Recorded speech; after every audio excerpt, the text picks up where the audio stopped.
Priyanka home কিচেনে আরেকবার সকলকে স্বাগত জানাই। তো আজ আমি চলে এসেছি একটা কিন্তু মজাদার রেসিপি নিয়ে। তো এই যে দেখো, এখানে আমি নিয়েছি চাউমিন আর এখানে আমি নিয়েছি পনির। তো এই পনির আর চাউমিন দিয়ে বানাবো আজ একটা টেস্টি রেসিপি। তো চলো রেসিপিটা আমি আরম্ভ করে দিই। তো এই যে চাউমিনটা আমি সিদ্ধ করে নেব প্রথমে। তো এই যে দেখো, জলটা গরম হয়ে গেছে। এবারে এতে আমি দিয়ে দেব সাদা তেল আর দিয়ে দেব নুন। তো নুন আর তেলটা জলের সাথে একটু ভালো করে মিশিয়ে নেব। এবারে দিয়ে দেব চাউমিনটা। তো এখানে চাউমিনটা সিদ্ধ হতে থাক, ততক্ষণ আমি পনিরটা কেটে নেব।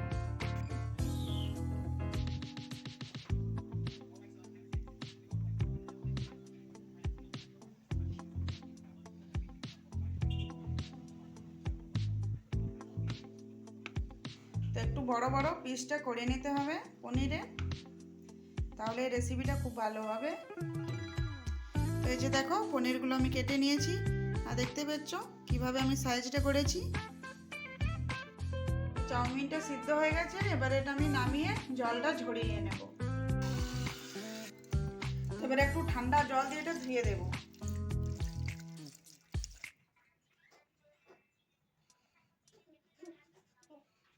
তো আমি একটা মিশ্রণ তৈরি করব, তার জন্য নিয়ে নেব এখানে 3 চামচ ময়দা। এবারে নিয়ে নেব 3 চামচ কর্নফ্লাওয়ার। এখানে আমি টমেটো কেচাপ 2 চামচ নিয়ে নেব।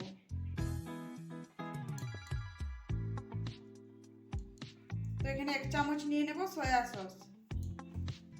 তো এখানে রেড চিলি নিয়ে নেব, রেড চিলি সস 1 চামচ। তো এই যে দেখো, এগুলো খুব ভালো করে মিশিয়ে নিতে হবে।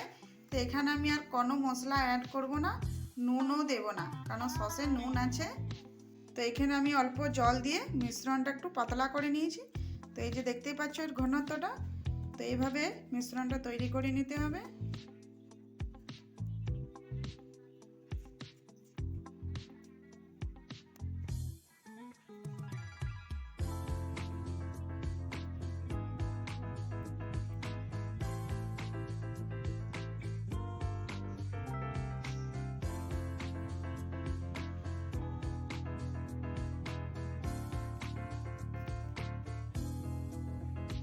তো পনিরটা এভাবে মিশ্রণে ভালো করে লাগিয়ে নিতে হবে।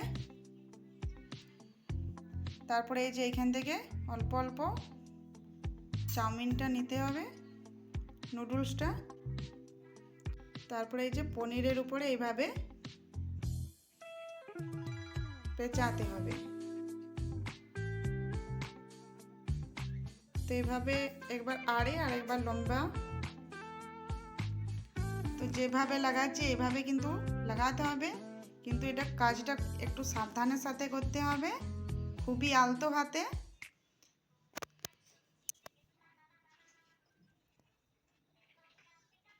তো এই যে দেখো, এভাবে আমি সবগুলো বানিয়ে নেব।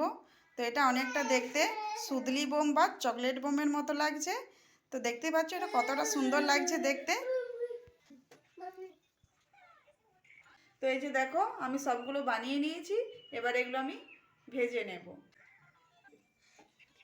তো তেল গরম হয়ে গেছে, এবারে এগুলো একটা একটা করে এইভাবে তেলে ছেড়ে দেব।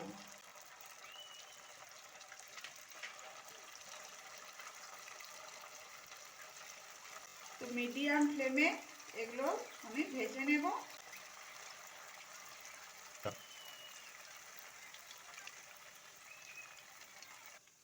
তো এইভাবে এগুলো উল্টে পাল্টে একটু ভেজে নিতে হবে মিডিয়াম আঁচে। তো দেখতেই পাচ্ছ একটা কত সুন্দর কালার এসছে আর কত সুন্দর দেখতে লাগছে। তো এই যে দেখো, এখানে পনিরের যে বোমগুলো আমি বানিয়ে রেখেছি সেগুলো আমার ভাজা হয়ে গেছে। তো এবার এগুলো আমি নামিয়ে নেব। তো এই যে দেখো, পনির সুদলি বোম রেডি হয়ে গেছে একদম পরিবেশন করার জন্য। আর দেখতেই পাচ্ছ এটা কতটা কিউট লাগছে দেখতে, খুবই সুন্দর। তো রেসিপিটা দেখতে যতটা সুন্দর, খেতেও কিন্তু অসাধারণ হয়েছে। তো আজকের এই পনির সুদলি বোম রেসিপিটা তোমাদের কেমন লাগলো অবশ্যই কমেন্ট করে জানাবে। আর যদি ভালো লেগে থাকে তো অবশ্যই আমার চ্যানেলটা সাবস্ক্রাইব করে দিও। ভালো থেকো, সুস্থ থেকো, আরও আসছি নতুন রেসিপি নিয়ে। ধন্যবাদ।